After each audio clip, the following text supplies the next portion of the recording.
My name is Marina Hernandez, and I'm the incoming president for the Urban League of London.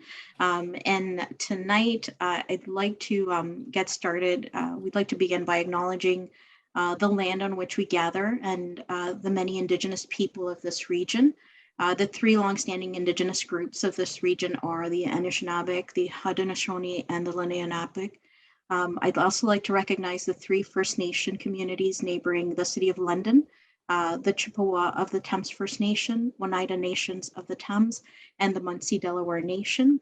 We recognize that we as the Urban League members and community have a role to play in relationship building and reconciliation, and that reconciliation has to be more than talk. It really has to be based on actions. Thank you all again for joining us tonight. Tonight we have a very important topic that we'll be discussing. So it's education versus training and diversity and inclusion. And we've got our guest speakers, Mr. William Neal and Mr. Leo Johnson. And our very own board member, Francis, is going to be moderating tonight's meeting. So without further ado, I'll pass it on to you, Francis. Thank you, Miranda. Thank you for the warm welcome. And good evening to everyone, and welcome to this session. I'm excited to have these two gentlemen with us tonight. I will just do some quick introduction of each of them, and then I'll hand them over. Okay, so our first speaker tonight is going to be Mr. Leo Johnson. So as Executive Director of Empowerment Square, Leo is responsible for leading the organization and ensuring that it is making meaningful and substantial progress towards its mission and vision.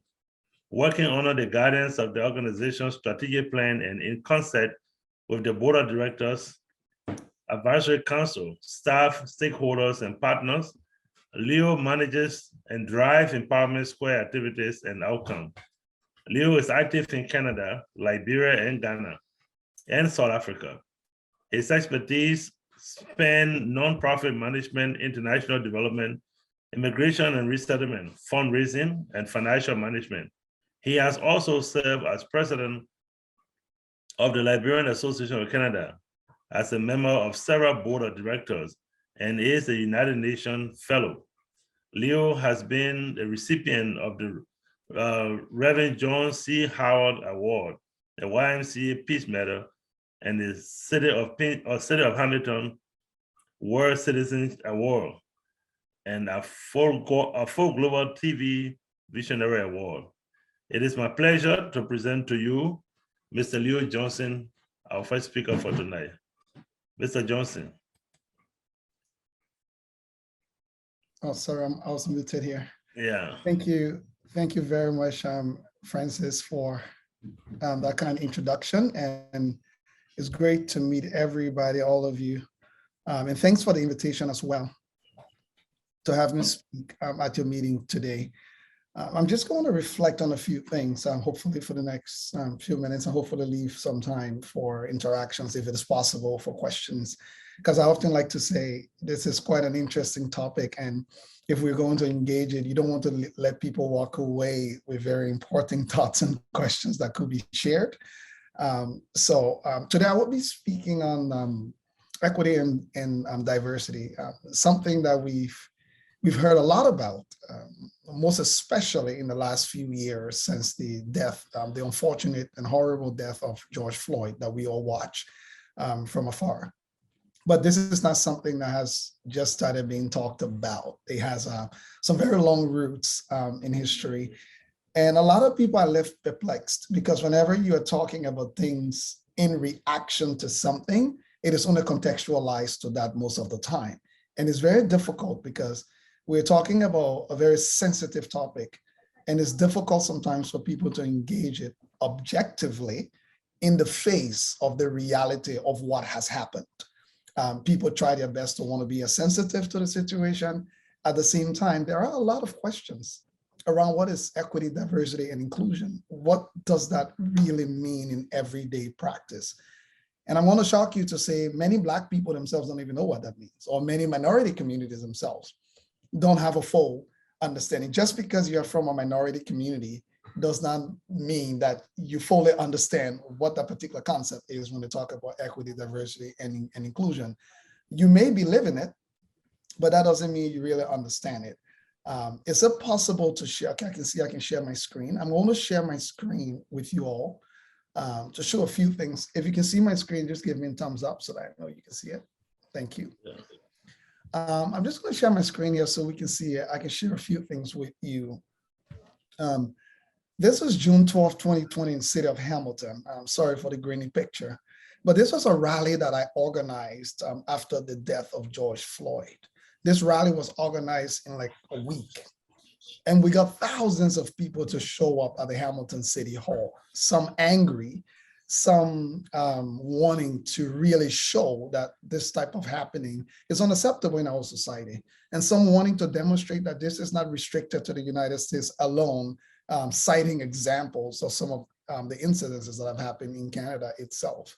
So this happened in a little over a week, which was tremendous. The response, even the money we needed to put the rally to get water and volunteers. This was in the middle of COVID, in the middle of the pandemic. People were willing to mask up to do whatever it took for them to be at the rally safely or even bring their children in just over a week. Now, this is Empowerment Squared. This is an organization that started about 13 years ago.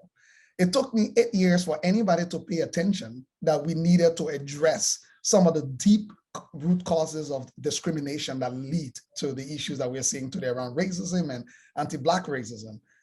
It was difficult to even just get people to accept that we can do something about the problem.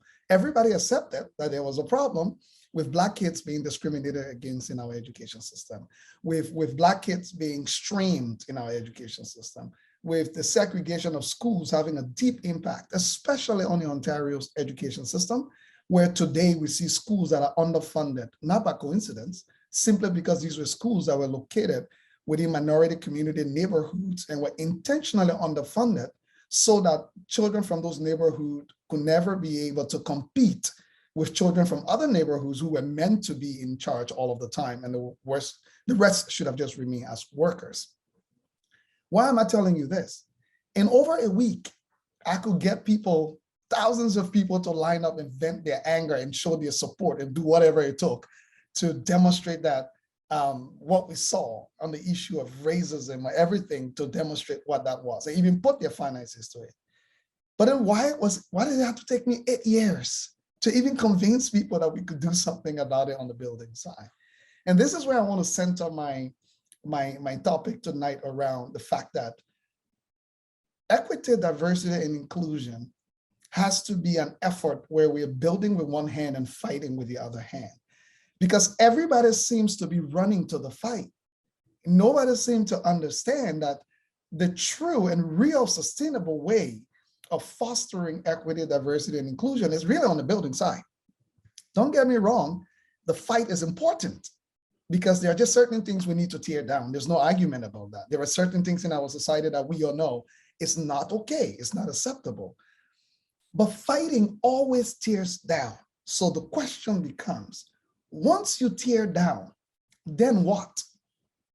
Because tearing down leaves a vacuum. It doesn't matter what you tear down. And the vacuum that you leave, if there is not a concerted effort of building anew, sometimes the things that do occupy that vacuum become more dangerous than the things that you thought you tore down to begin with. And that's what we've seen with minority communities. We've been fighting this fight for way too long. If you read some of the press releases that was sent out during the George Floyd incident, you can go back to 25 years ago and pluck another press release and just change the date, and it will look like the exact same press release from 25 years ago. And someone once told me that doing the same thing over and over and expecting a different result is the classic definition of insanity. So the question becomes, why do we see so many people motivated to run to the fight, to protest, to demonstration, to rallies? But when you call a meeting to say, let's have a meeting to discuss how we can avoid 100 Black kids from dropping out of high school, if you get 5 people, you're lucky. If you say we want to raise $5,000 to launch a scholarship drive for kids, vulnerable kids at risk of falling into gangs or whatever it is, if you raise $1,000 in a week, you're very, very fortunate and you live in a very great community. So we need to ask a fundamental question. Are we just reacting to appease the sensitivities around this conversation? Or are we committed to building in a way that we avoid the crisis that we are watching that is unfolding in different forms every time? We just heard of the shootings in Buffalo, the shootings in Texas. Are we working to ensure that our society is not reaching those boiling points so that we don't have to go to a fight, so that we can be having a discussion around building? Now, what exactly is equity, diversity, and inclusion? If we aren't clear on the words and ideas, how will we be clear on the solutions? And this is what I'm finding. The more and more I'm having these talks and conversations, the truth is not many of us fully understand what this is. I mean, a lot of us have different understanding, and some of them are valid or not. But I think we've taken a very academic approach towards what this is, which is a mistake. This is not an academic exercise. This has to be a deep understanding of shifting attitudes and shifting culture, a cultural shift from the things that we have believed for so long, from the things that we have practiced and has been part of us, innately part of us, to the point where if you raise it around your dining room table, there may be a conflict right at your dining room table. Sometimes if you raise it within your family meeting and gatherings, there could be server divisions with people on different sides.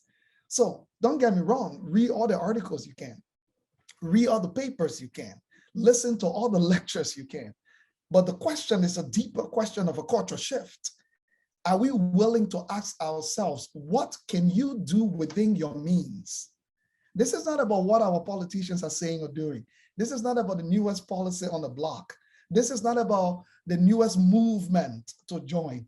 This is the question about what are you doing within your spheres of influence? Your sphere of influence could be in your family. Your sphere of influence could be with your children. Your sphere of influence could be at your church. Your sphere of influence could be at your mosques, at your women's group, at your men's group, at your community group, wherever that sphere of influence is. You need to identify it and you know it better. The question you need to ask yourself, are you doing everything you can within your sphere of influence to foster equity, diversity, and inclusion? And what does that really look like? And that's where I would like to go. Now, this is really what we're trying to get to, belonging. That's really what we're trying to get to. Equity, diversity, and inclusion. The only way you can truly measure what you're doing is to ask yourself the question, do we all feel we genuinely belong? Because let me break the news to you. You will never get it perfect on equity, diversity, and inclusion. There's no way you can just get everybody to feel equal or included or diverse. Because diversity by itself, we often look at it based on appearances. But it's not just based on appearance. Diversity is multi-layered. It includes the things that we cannot see. It includes the things that we cannot feel or touch. It includes the things that we do not even know unless people tell us. So the truth be told is what you're really trying to do is to empower people to feel part of the room so they can cultivate equity, diversity, and inclusion. It's not about us trying to write policies and procedures that allows them to feel part of the room. No, once you feel part of the family, take it for example, in your family, you don't need anybody's permission to voice your opinion in your family. You don't need anybody's permission to voice your disagreement. You don't need anybody's permission to advance ideas in your family because what? You feel you belong to that family. Anywhere you feel you belong, you feel empowered to participate. So what we're really trying to drive at is belonging. And when people talk about inclusion, they think, let's get everybody in the room. That is not inclusion. That is just an invitation to be in the room. Inclusion is like bringing everyone in the room and letting everybody to dance, eat, and marry, make like they feel, and not having a prescribed rule that they should participate within. So for example, we often invite people into our spaces, into our organizations, into our institutions, and then dictate to them what they should and shouldn't be doing. It's almost like we invite people into our spaces and we expect them to reorganize themselves based on where we are, rather than saying, we want to design our spaces to fit and serve the needs of everyone we invite. If you're going to invite someone, there is absolutely no excuse why you shouldn't design the space in a way that serves and meet the needs of everybody, and not just the people who've been there 100 years, and not just the way it's always been. So when I try to explain EDI, or equity, diversity, inclusion, this is what I try to explain it as. Ask yourself, do everyone in that room belong? Can everyone walk away from that room and say, you know what? That room is not perfect. I feel it's problematic, but I'm just as equally a member. I feel I belong like everybody else. So I'm empowered and have the ability to foster equity, diversity, and inclusion to make sure we make it right. The reason we're struggling in our organizations and institutions is because people don't feel they belong. So people don't feel they are empowered to help foster the improvements that we need to make. So they either fit in or they get out, or the stomach, whatever they need to stomach to be there. I'm going to share with you a picture. Many of you may have seen different versions of this picture, but I love this one very, very much. The first picture talks about reality, right? That's where our world is right now, to be honest with you, in many institutions, communities, and organizations. And the second one talks about equality. Hey, we've given everybody everything they need. Everybody has equal access. Why is someone complaining, right? Everybody has access to the boardroom. Everybody has access to the classroom, except that the person who books the boardroom is my best buddy. And I'm able to talk to them 2 a.m. in the morning and 12 midnight, 8 p.m., but nobody else can reach out to them at those same times because they are not their best buddy.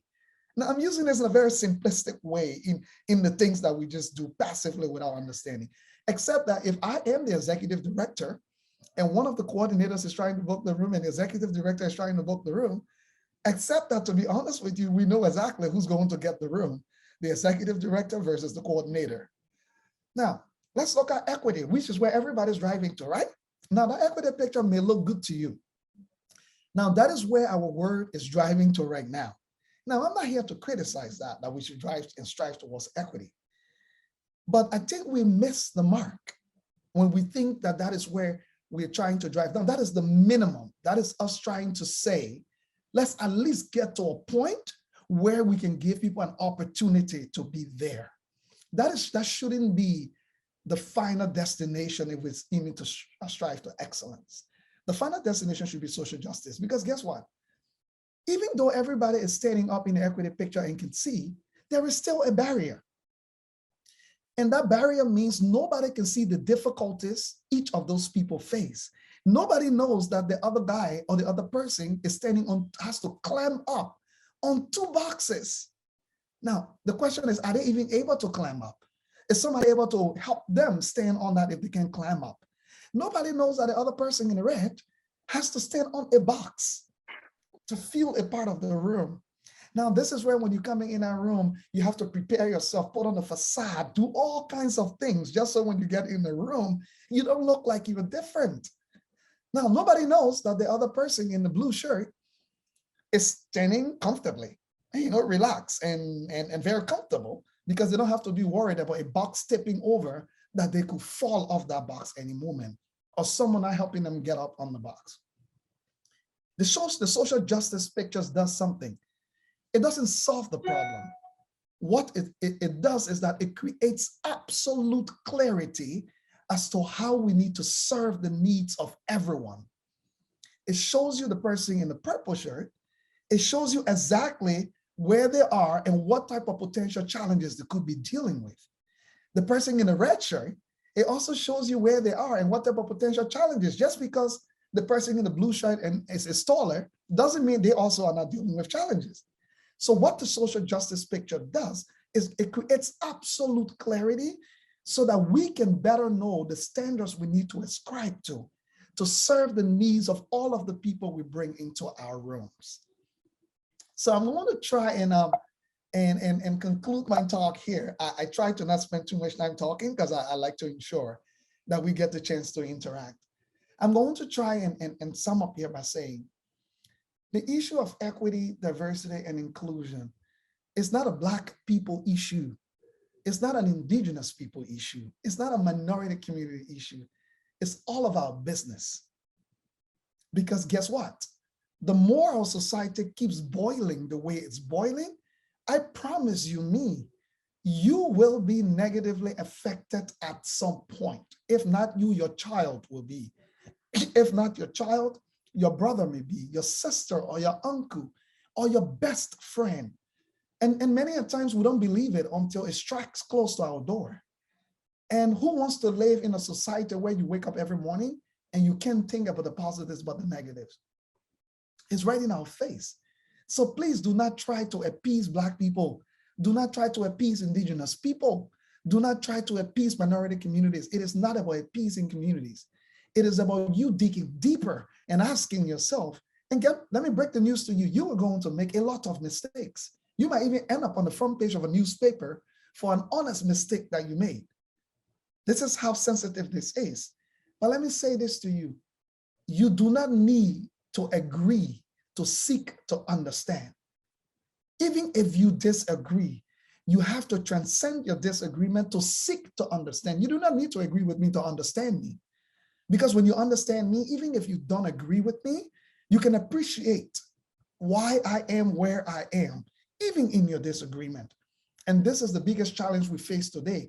Once we disagree, we put forth a blockade that does not allow us to create empathy, a blockade that does not allow us to know that this is not about you. It's not about your religion. It's not even about your values, because guess what? Your values is not the rule of the day. Your values may work for you. Your faith may work for you. That is great, but it may not work for someone else. So there's no reason why you should think you have absolute authority for yours to be the rule of the day that everybody else should ascribe to. So I would say one thing, if you took nothing away from what I said today, I just want you to remember that we all should do what we can within our means and within our spheres of influence, because that is only what you control.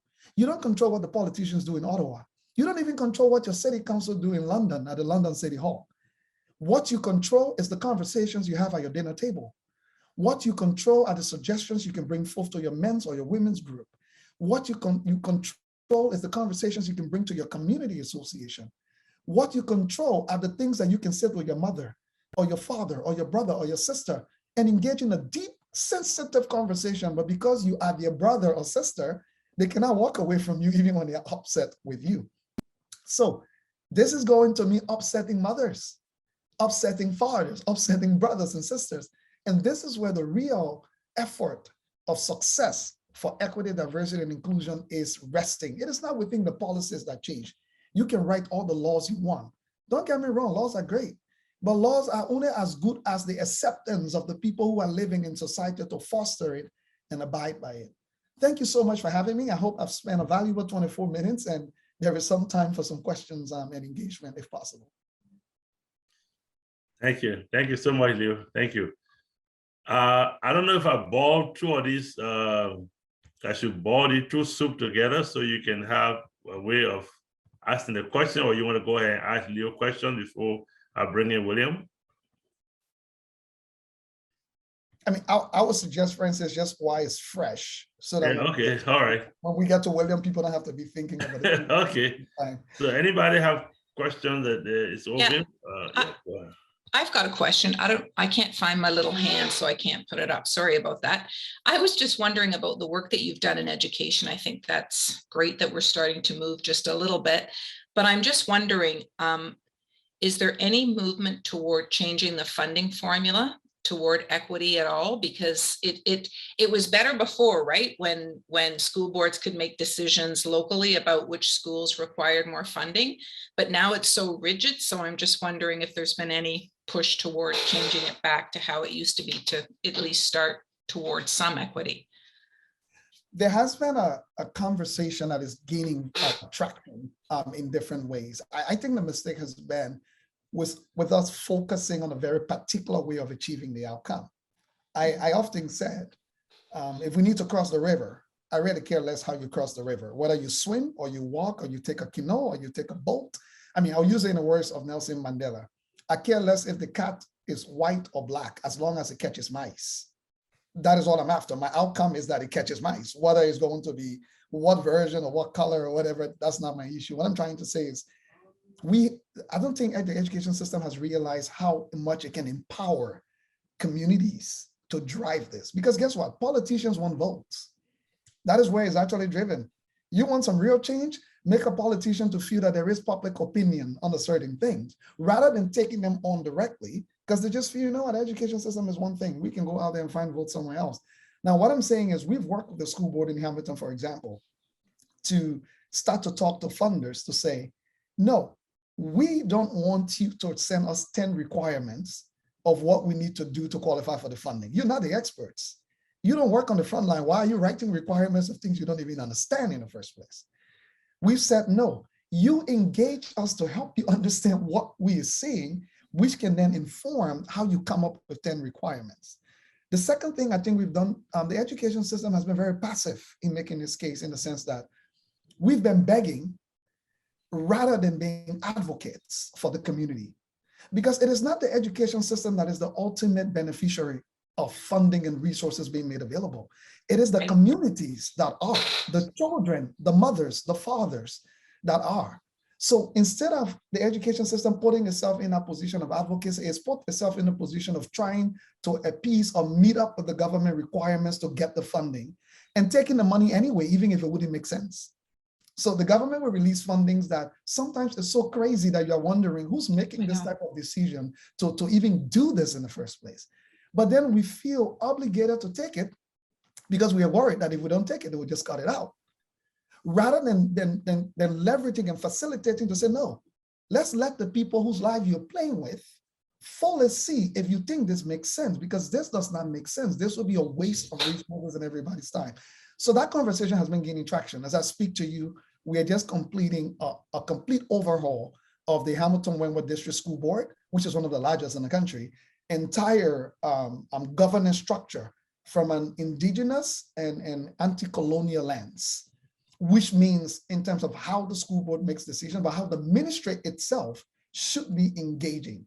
Now, we are hoping this may go somewhere, but just the fact that even the ministry is opening itself up to something like this, in my opinion, is a step forward. And as communities, we need to empower the school boards, the education system, but the education system and the school boards themselves need to realize the tremendous power that lies within facilitating that conversation to say, we are just a school board.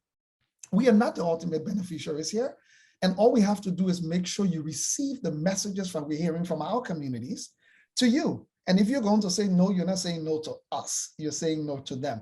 That has already driven some funding decision I can tell you about, at least within the Hamilton context. And we are hoping we can start to spread that message more and more. Great. I think that's something that I'm hoping spreads to some other school boards then. Thank you. Thank you, Leo, for that clarification. I saw William, I saw your hand up. Yes, I just had a little question. This is a very fascinating topic, and it ties in closely with my experience in international schools, as we had students from 30 countries at a time attending our school, and a great opportunity to explore how to create an inclusive and welcoming environment. And societally, clearly, there's a lot of work to be done. Here's a question. To what extent will a policy change improve the situation? And to what extent will the transformation of the human heart improve the situation? And by the human heart, I mean the attitudes, the insights, the values that are inculcated in whichever programming there is out there in society. So that would be an interesting thing to explore. It's a very, very interesting question, a very important one, William, to be honest with you. And I'm going to speak to this directly from my perspective and from my experiences working with governments and policymakers and all of that. Policies themselves haven't really led to a lot of change. It's amazing how even up to today, people get very excited by them. All they do is they create a framework for punishment. That's what they've largely done. Because if you look at it, technically, we do not want our society changing based on fear of being punished. Because once people can circumvent that, then they just go back and do exactly what they do, because they got a way, and every policy you write has a loophole. There's no policy you can write that people at some point will not find a way around it. That is the challenge we've had. we've heavily invested in policies, but that's not to say policies are not needed, because there are some people who are just bad people, period, and they need to be punished. There is absolutely nothing against policies that when you go wrong or when you do things against the policies, we punish you. But the human evolution is moving so fast that no matter how smart policies you write, they cannot keep up with the evolution of our society. And this is where the disconnect is that we're struggling. That's what I believe.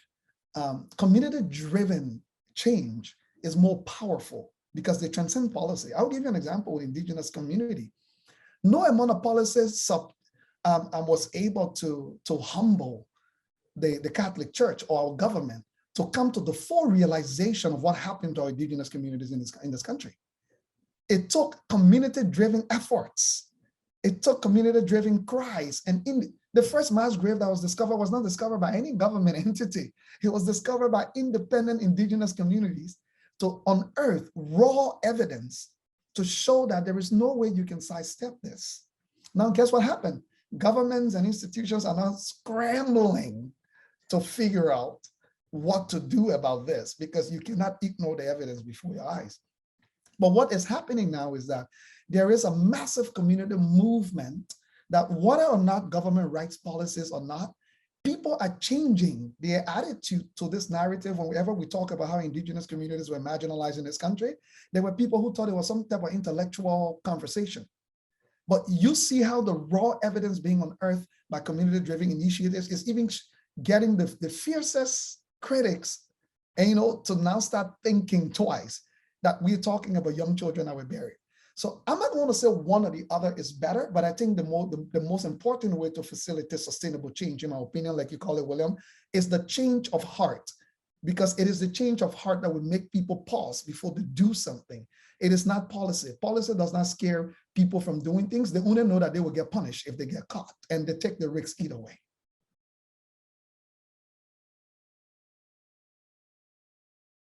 Thank you, Leo. Anyone else has something for Leo?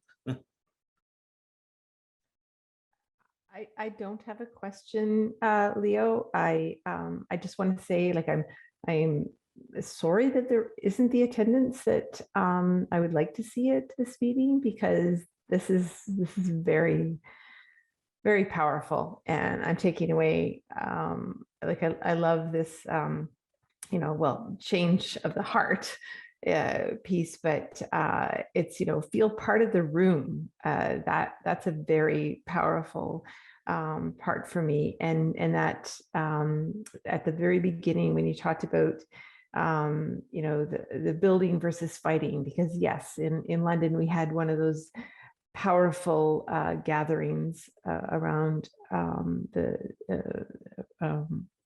Lloyd's death, and it was powerful, but then you felt that sense that, okay, but what's next? And so it's, just so many, I'm taking so many powerful things away. And the last thing I'll just say is that as someone who hasn't been an academic and hasn't been sort of into the lingo of equity, diversity, and inclusion, one of the things I've been challenged by in recent years is even the fact that what you see is EDI. And unless you know what that is, and a couple of times I've seen it in some conversation, I went, what is that? And like, no, like we've got to spell that out for people. And so those are just a few comments, but thank you so much, Leo. This was excellent. Thank you, Laura. Thank you, Laura. Thank you very much. Okay, we got some food for thought. Our plate is full tonight, and so we have to empty it. I know we were still hungry. At this time, I'd like to present our second speaker, Mr. William Neal. William Neal is the first robotic competition program manager for the province of Ontario. He has previously served as the director for STEM for the London International Academy, a teacher at the School of the Nation in Guyana, South America, the vice principal academic for London International Academy, and vice principal for the Nancy Campbell World Cat Academy.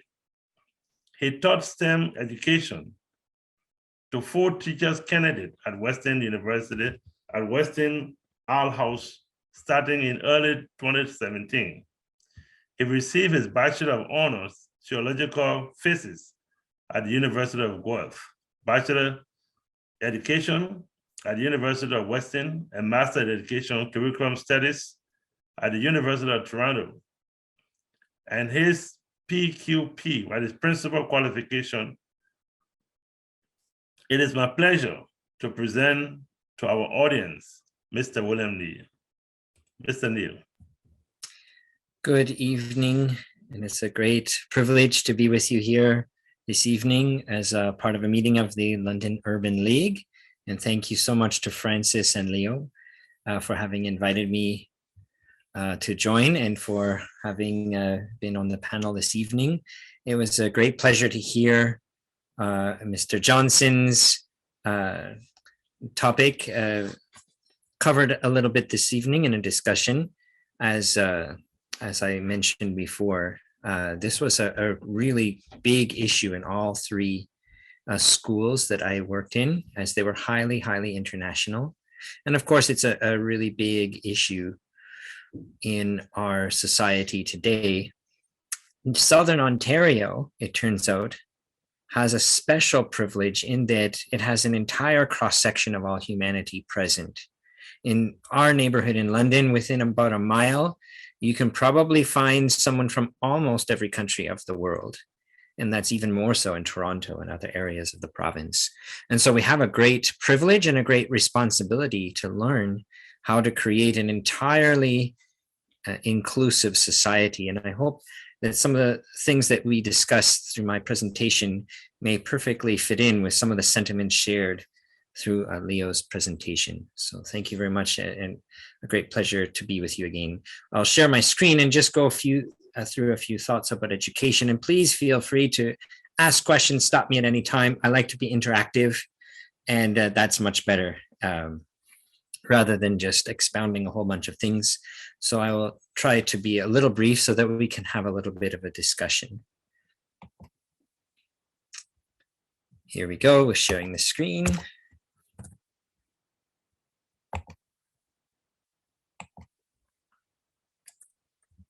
Oops, and one minor issue here.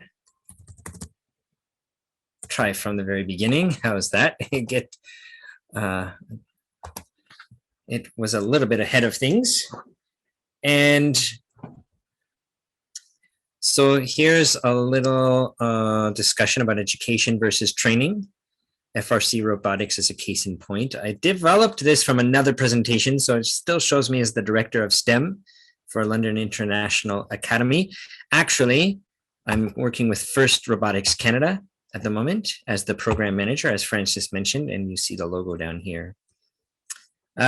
So just a few little things to discuss, a few experiences leading up to my time in education. I will discuss these very briefly, and then we can take a little bit of time to discuss education versus training. I think this is very important for us to distinguish between the two, as each has its own function, according to my reckoning, maybe not to everyone's. Let's see what our collective opinion on this issue is. And then FRC robotics, how we can distinguish between education and training, and use FRC robotics as a case in point to see where each fits into an educational program. And then I'll just show you a little bit of a timeline of the development of our STEM program at my previous school, as it was an extremely exhilarating experience. And then some questions for the end. The world has urgent challenges, and what role does education have in meeting these challenges? So there we are. This is a kind of a fast forward section. It was discussed a little bit more in detail in another presentation. It's just a little discussion of my elementary and secondary and university experiences. An interesting thing is, after 4 years of university, I found I was rather dissatisfied. Having enrolled in theoretical physics, it was an extremely exciting time to be able to discuss and learn about the deep structure of reality. And yet I found that many things got in the way of the educational process in university. I was quite dissatisfied. And this actually caused me to move to Guyana, as mentioned by Francis. And that started me out as a teacher. I just showed up in Guyana and they really needed teachers. I had no qualifications. They threw me in the classroom and said, there's 25 students, teach them math. And that was my curriculum, one word. And then over the next 2.5 decades, I also had the privilege of working at Nancy Campbell Academy, which is now in Stratford, Ontario, and London International Academy in downtown London.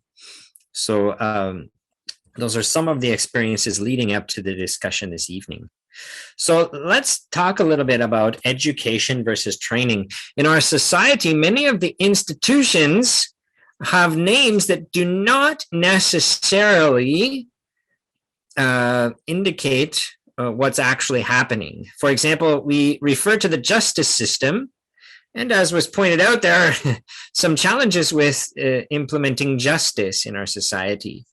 And we have the health system, and there's quite a lot of ill health out there. And education, we have the education system, but are we offering education through our education system? What points of growth do we have along which we may progress? There are a few things to discuss and think about here. So, two aspects of education, you may think about theory and study and practice and words and pencils and papers and an individual approach. And on the other hand, there's some related concepts. Theory is kind of the complement of practical, and study is the complement of a performance, and so on. And then we have application and deeds instead of mere words, and real life and community-centered activities rather than individualistic paper exercises. And if you think carefully, much of education is kind of slanted towards one side. I don't think it's always been the case, but it seems to me that much of education has slanted to one side in recent decades. Maybe that's good, maybe that's not. But something that is worth considering indeed. So after having worked in international schools, doing international and Ontario curriculum for quite some time, I've come to the conclusion that perhaps we have a need for balance in our education system, since the aspect of training seems to be emphasized over education itself. And this has profound effects on society. And I think this is a good place to stop for just a moment and maybe draw in some commentary and thoughts from the group assembled here this evening. What effects does the education, or what effect does the education system have on our society, and what might it have, and what are the elements of the education system, and what are the elements of training? So let's just pause for a moment before we discuss this, thinking of training as something that shapes the thoughts and habits of an individual, and education is something that draws forth the innate talents and gems that are inherent to each individual and or community. I think there's a distinction there. So are we in the education system trying to form opinions and thoughts and habits, or are we trying to discover those hidden gems of talent and capacity inherent to each individual and community? So a few thoughts to discuss there. I'm very happy to take a pause and see what everyone thinks so far.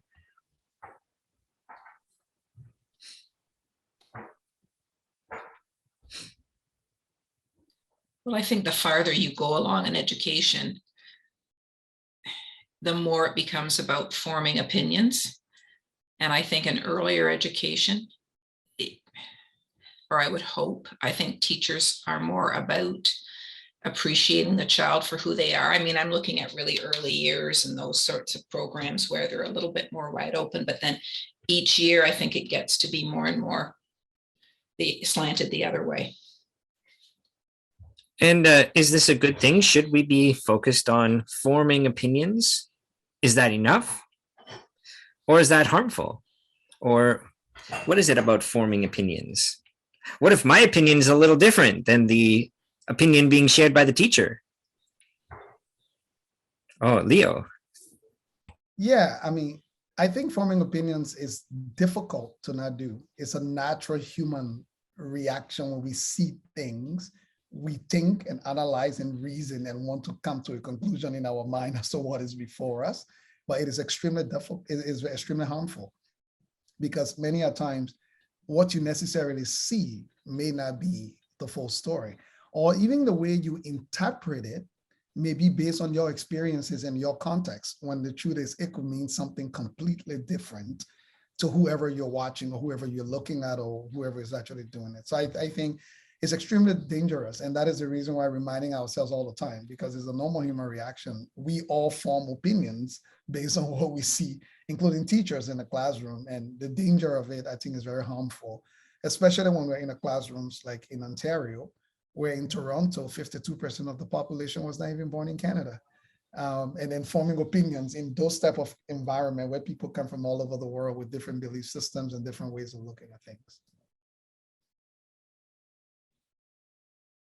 So there's I think pointing out from Leo's commentary, there do have to be some certain points on which we agree. That we should basically be civil with each other. We don't want to go around hitting each other or just creating general chaos. There needs to be some order. And so in that respect, training is important. We need to train young children to line up, because otherwise it's just chaos. And we do need some elements of training in our education system. And when it comes to, say, medical practice or engineering, we can't build a 50-story building based on opinion. It should be based on fact. And the same with the medical system. We should know fairly well how the human heart works before we start cutting open the human body and trying to fix it.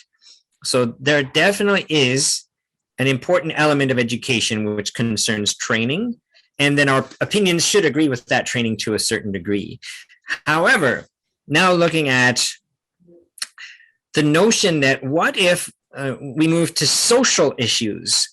Science is quite predictable. Gravity is going to pull you down, whether or not you identify with gravity. But social issues are a little bit different. And humankind is extremely diverse, and there will be a very big diversity of opinions on social, cultural issues, things that are not from the hard science, but from the human sciences side. What if I have a different opinion in this realm of inquiry? You mean with respect to the hypothesis you just threw out there? Were relevant to training education? Oh, pardon, Francis? No, I say with respect to the hypothesis you just threw out there, so we can education versus training. Yeah. I just heard people make comment about education where we form opinion, and then training, you agree that unless people are properly trained, they cannot perform the duties that they need to perform. So yeah, there are, it is a complex subject. On some things, opinion must be overridden with fact. Yeah. Operating an aircraft is a great example. On other things, social organization and human hierarchies and human organization, it's not such a precise science. And there's naturally a diversity of opinions, and especially informed by one's upbringing and geographic location and cultural identity and all kinds of things. And here we need to create these safe spaces for inclusive and welcoming kinds of discussions, just as was discussed in Leo's talk. So I think these are some of the issues that I considered quite a lot during my time in education. And I want to share through an experience of robotics, how some of these issues were dealt with at my schools and what were some of the results thereof. So this is, of course, a very big topic and could take many days, but we'll just satisfy ourselves with a brief introduction to the ideas and continue.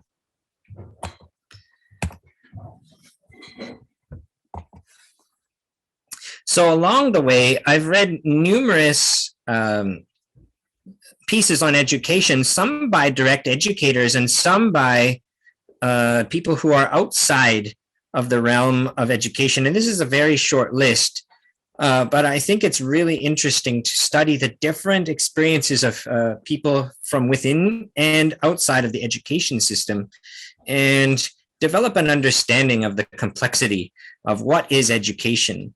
So now we come to FRC robotics and ask, well, how might technology such as robotics help us to transform our education system and better understand the role of training and education within our society? And so there will be a few pictures here, and I can tell a little bit of a story from each of these pictures. First Robotics happens each year in over 100 countries. The competition for which I'm responsible most recently before the pandemic was active in 36 countries. It's called a First Robotics Competition. And you can see the top of a first robot in that picture there. They weigh about 100 pounds and are about 1 to 1.5 meters high. And they take about 25 students about 3 months to build. And this is in my classroom with some students from Guyana, mixed in with my own students from London, Ontario. And my students were teaching the visiting STEM camp students how to construct various systems of the robot. So this is project-based learning. It naturally lends itself to an interdisciplinary approach. And I think that's a very important thing to consider. Many of our subjects in school are subdivided and fragmented. Now we're doing math. Oh, now it's time for English. Okay, put all that away. We're going to do some science now. In a robotics competition, all of that blends together and we operate something like a small business, and students bring out their talents and special capacities in many contexts, not necessarily tied to one or another discipline of study. There's an aspect of our FRC robotics called cooperation. It's actually trademarked, and it creates this sense of urgency because we have a competition element, but also this sense of community because we are deliberately cooperating. And here we see two teams of students cooperating. Even in the competition, one team will help the other team fix their robot and then go up compete against them. And that's the kind of human qualities that are included in this competition. So this cooperation element helps us to create some of these transformative elements that make sure that it's not just a mere exercise of building with technology, but gives the human beings involved a chance to grow and build these deep capacities for transformation.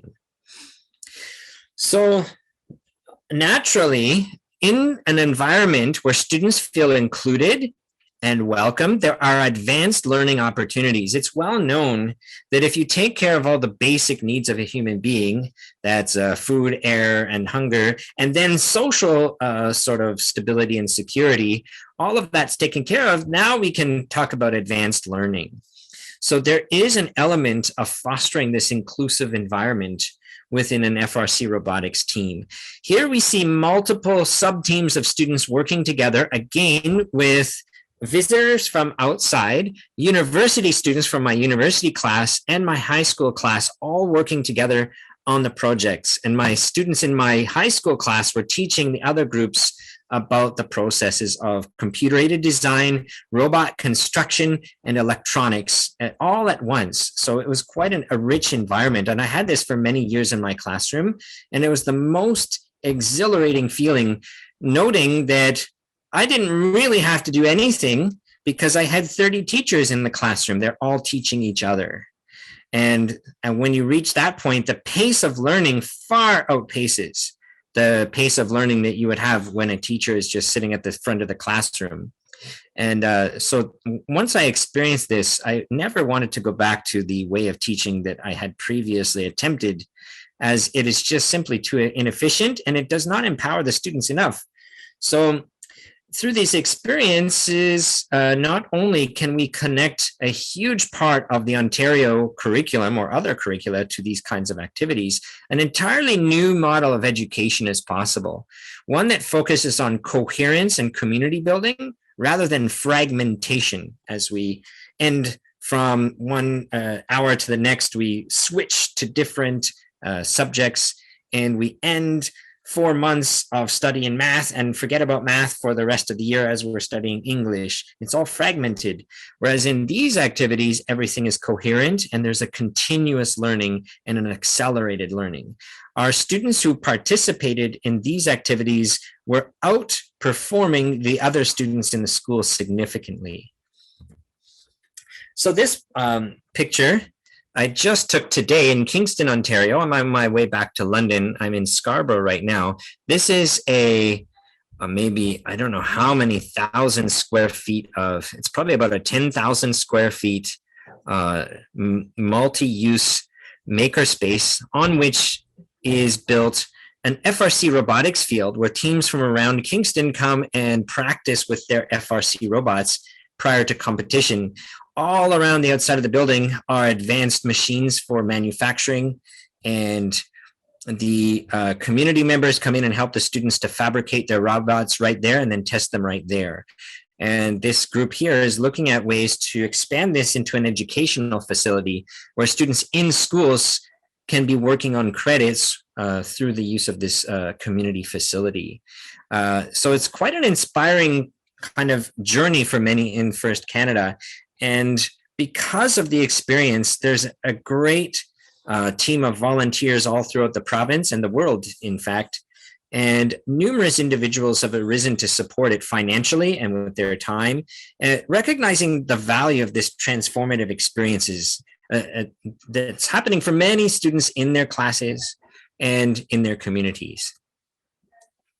So that's a little bit about FIRST Robotics. Just a few other sort of ideas that go along with this. Using computer programming, we can make a FIRST robot move around the room. In the similar way, we can use mathematics to draw art and to explore different ideas in science. So here's one activity that I did in a class where we're looking at physics. This is the pathways of the Earth traveling around the sun with different settings for gravity. Taken by programming gravity into a computer program and linking together computer science, mathematics, and physics and astronomy all in one. And these kinds of activities naturally lend themselves to a deeper understanding because they're visual, they connect together multiple ideas, and they allow for immediate answering of one's questions. And so I found that these kinds of activities happen in the FIRST Robotics, but also in other classes like computer science. You can tie together numerous other disciplines while studying computer science. This saves time, deepens understanding, makes the activity much more exciting. Here are a few more examples from my classes where we moved or created shapes using mathematics and computer programming, and then presented them as 3D rendered sort of images. And here's a collaboration. This image is part of a movie that was created by students in 4 countries, all collaborating together. So the advent of advanced technology has offered us new ways of thinking about education. We don't have to be so fragmented anymore, and we can tie together numerous concepts in one project, deepen the understanding, increase the level of enjoyment, increase the employability and efficacy of the students, and the list just goes on. And so I'm really excited to be working on different ways to bring these experiences to students, not only through FIRST Robotics, but through other community activities as well. So here is just a little quote that kind of ties in also with Leo's sort of talk this evening. There was a board in my classroom for many years, and I had numerous quotes like this one. Do not be content with showing friendship in words alone. Let your heart burn with loving kindness for all who may cross your path. And these quotes really serve an important purpose if you are trying to implement advanced activities where you have numerous students working in an interdisciplinary setting, because they must feel safe. And so you must deliberately cultivate this environment, to use a word from Leo's presentation. It's like cultivating a garden, making sure that the students' interactions create this supportive atmosphere for all. So, reflecting on all that has been said so far, what are the aspects of an education system that transcends the current system and serves the needs of humanity for today? Well, we have seen in our current education systems, since many topics are divided, and that's by time and by semester and all kinds of ways we divide our educational experience, coherence is an important aspect of an education system. How are we bringing ideas together, such as in a computer program that reflects mathematics and science knowledge? It must be purposeful. So what you are studying must have some kind of effect on others and on your own development. It's not just for you to get a high mark and get into university. It must transcend that mere exercise of just focusing on your grades. So there needs to be a connection in the community. We need to find ways to empower the human mind. It should result in something that is better for society. And it requires us to re-examine leadership structures, since to do that kind of learning, it cannot be limited to one teacher. The students also must get into the role of teaching even as they learn. And another thing that really helps all of this, open source technologies, depending on large tech companies to pay licensing fees, is simply not sustainable if we're to make learning available as widely as possible. So open source technologies are an essential part of all of this. These are a few reflections on what we might consider as we further develop our education systems and balance them a little bit more, rather than simply forming opinions about this or that. We deepen understanding through a connection to the community, a purposeful study, and project-oriented work that celebrates the talents and abilities of all the students, each of which has an individual role to play in an interdisciplinary team. So that's lots to say. Maybe a picture is worth 1,000 words. Here is 10 years of development of classroom activities in just a few slides.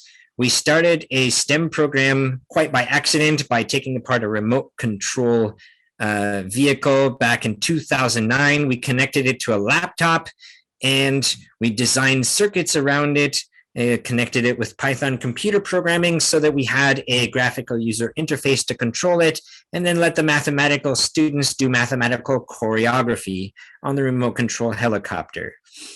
That led from one thing to another, and we got into 3D printing and built our own 3D printers and connected them to various aspects of the curriculum. The students got so excited about this, they suggested starting a robotics team, and here's our FRC robotics team starting in 2016, a refurbished Commodore 64 computer done by the students. We started to get many, many projects happening in this classroom environment, each of which was initiated by a student and which was supported by the other students in the classroom. And so for numerous years, we just engaged in so many community projects. We had STEM workshops in California, the mayor playing video games in my classroom with a 1987 computer, and our competition robots, our organic farming robot called the FarmBot, advanced circuitry, and one thing to another. And it was quite an amazing experience. Having the students initiate this was very important. having the community support it with experts from other robotics teams or my university students coming in to support it, and then visiting teams from other countries also benefited from and made much more rich the experience for everyone. And many, many stories to tell, too short a time. It was just too exciting. The possibilities for our education system are just getting started. All of this did not cost a lot of money. It was supported by very willing sponsors. We never asked for a cent. We didn't have to fundraise because the students' excitement with the program kind of drove it forward. And I think there is a lot to be explored in the realm of education, and we're just getting started. The potentialities of the human mind are so vast that we just simply don't give it credit enough to understand what could be happening in our classrooms. I think this is a great place to maybe pause again and have a little discussion. That was great, William. I will let someone pick up from there, and they have any questions. I've seen a lot of this work. I participated in some of them, so it would be unfair for me to be asking questions, but I will let the audience, ask some questions to William and participate. Thank you so much.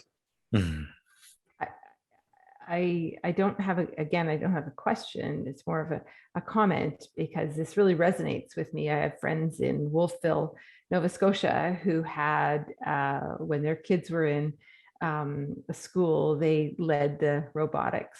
And so we would often have conversations because they were very immersed in it as parent volunteers. And when I think about it, and you really brought that to the fore, it wasn't necessarily the mechanics of what was going on or the technology.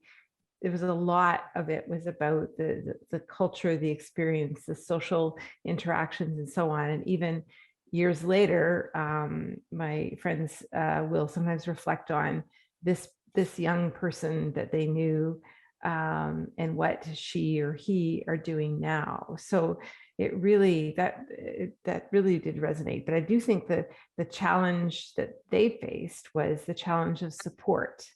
So they were parents that wanted to make it happen because of their own kids. But they really had to struggle. This is in a different province, but they really had to struggle to get the support even to have access to the room. It wasn't about support of any costs or whatever, but just the basic support. So I hear what you're saying about not a lot of costs or whatever, but I guess maybe there is a question in here, is like, why is there that resistance from schools to the institutions to support this work? That's most interesting.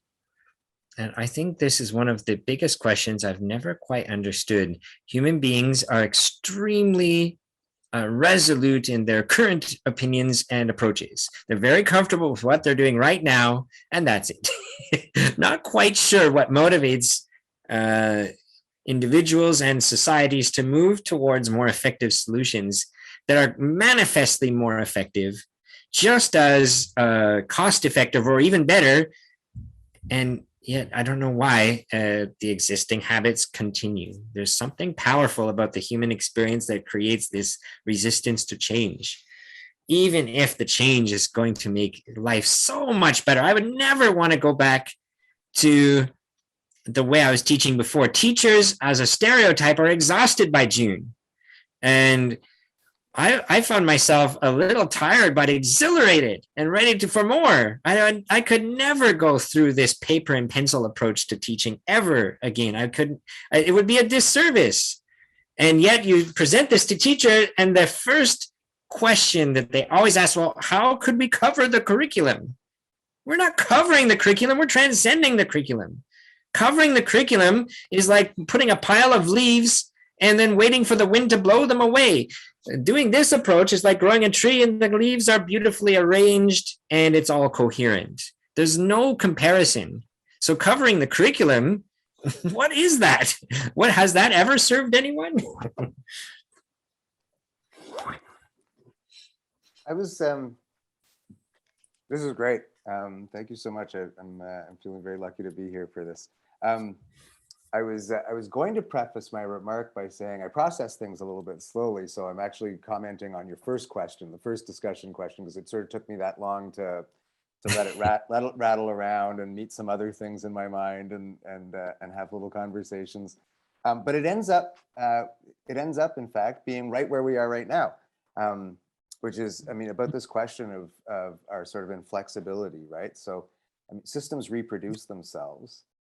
And in this instance, this would be a gross simplification, but I mean, I see a thread here, right, where we were talking about, you know, how it's natural to have opinions. You know, Leo pointed out in that language, but you know, all of us nodded along. Yeah, of course, that's what we do, right? Human beings, they form opinions. And I was thinking about at that point, and this is the part that was kind of rattling around. I was thinking, you know, can we train rather than educate, but you know, in a specific sort of way? Can we train ourselves not to form opinions too quickly? Or can we train ourselves to form opinions loosely so that they can be challenged, right? And so, you know, as we come to this point, I'm thinking about, yeah, so the system is reproducing itself because we have these opinions about what education ought to be and what the outcomes ought to be.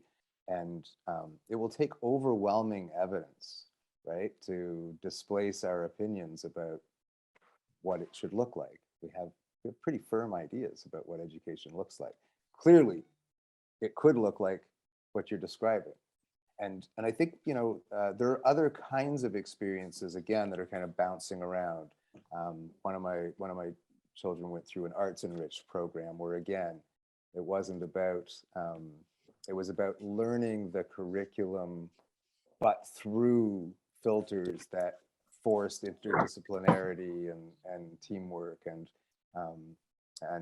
you know, so they were still responsible for all the stuff that gets tested, you know, by the province, but they were learning it differently. And it wasn't a performing arts school; it was arts enriched education, right? So, you know, and I think, but we have these expectations about what education ought to be achieving, and very firm opinions, I guess, as it turns out, about what that would look like. And these other models are clearly outliers. So how do we disrupt, I guess, is where I'm landing.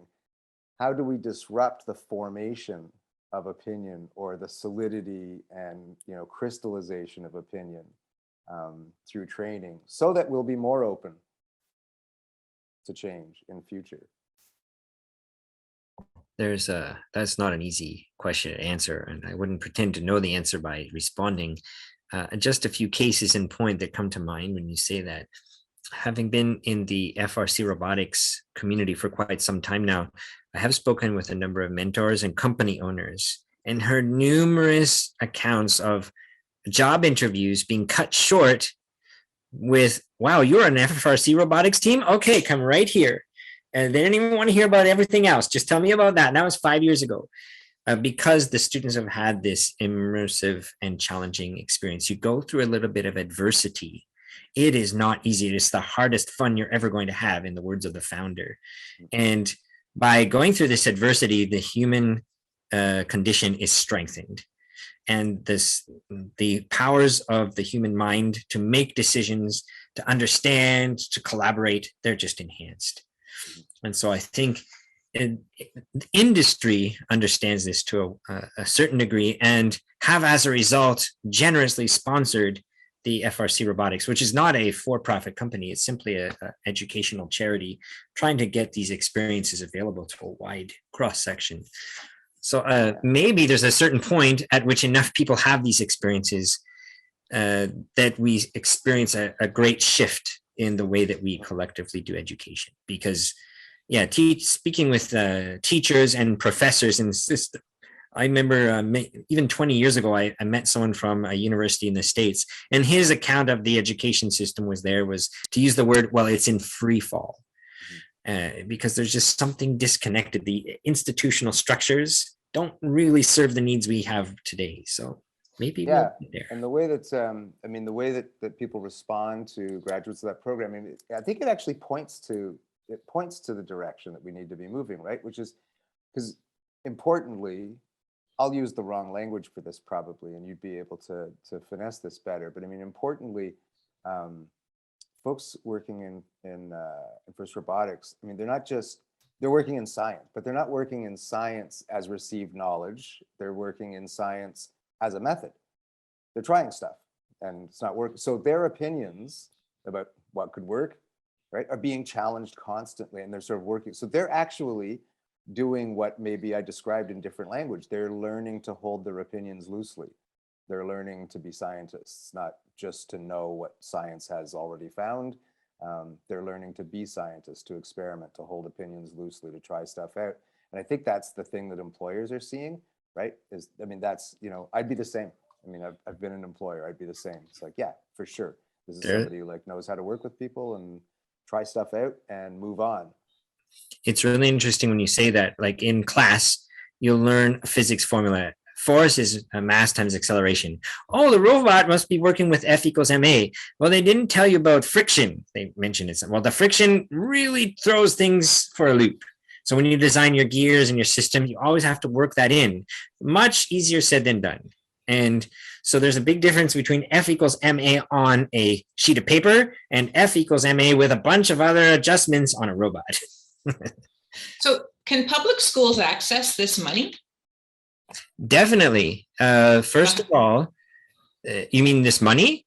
Like to get into this program, how would a public school, so if I was a parent who wanted it at a public school, what steps would I take to have that happen at the school, or what would a teacher do at that school to get it there? I'm actually helping some students at a school right now do that in Markham.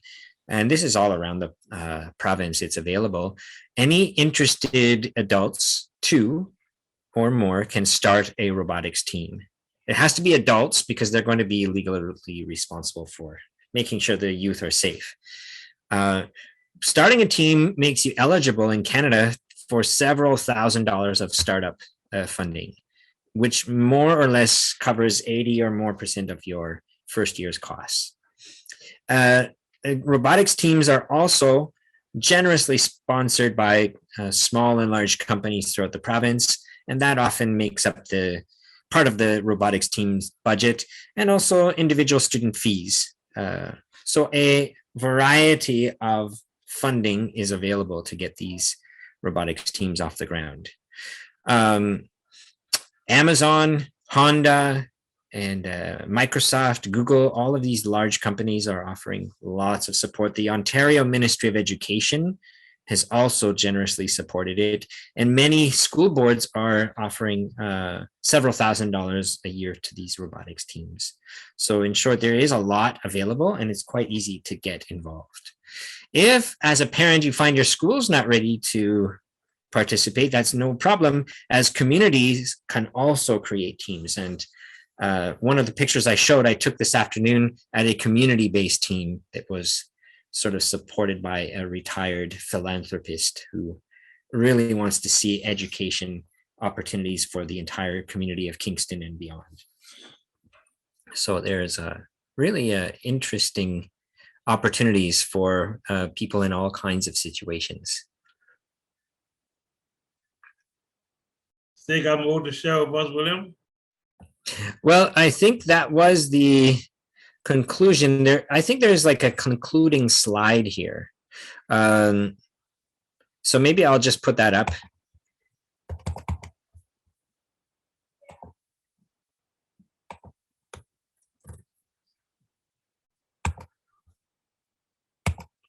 So just a few thoughts. So how did we do all of that in the classroom? A few things that we really needed to do. The students needed to arise and become teachers. And some of these students here you see in the picture, they're really amazing students. I can still phone them up and ask them questions because they learn certain aspects of the work that I was never able to learn. There's just not enough time. So they were leaders on the robotics team, having been on it the 1 year. Then the next year they help out the new students. So the students as teacher is a very important aspect. Light bureaucracy. If you want to make innovation, you've got to get the bureaucrats out of the way. Rules are great, but they stifle innovation, enthusiasm, and the like. So whatever we do, we need to find leadership structures that allow for a nimble approach to education and organizations and the like. As I mentioned, open source technologies, for me, they're a very important aspect of a well-balanced approach to closing the digital divide. Open source technologies are created by humanity for humanity. And pretty much everything I've used in the last 20 years has been available through open source technologies that are free and open to all. And I really think this is underexplored in school systems that spend a lot of resources on licensing fees for software that is readily available in other ways and for far less investment. Integration of clubs and classes. In my classroom, starting at 1 o'clock, we would do computer studies or computer science, and then computer engineering technology, and then have our robotics club. The students who took both courses, by the end of the afternoon, they've done their club and their homework, and they enjoyed it. So this integration of clubs and classes was really great. There was actually, my attendance was over 100% on average in these classes, because it was attracting other students from the school who would have spares, and they would just come in to be part of it. Student initiative is essential in education. Students must be involved in forming the curriculum. If not, it is not sufficient to capture their interest. Organic leadership, this is a very loosely applied term, but we need to have leadership that does not emphasize one person over others, but allows the leaders to serve others through enabling them and empowering them. Local and global networking made our experiences really rich.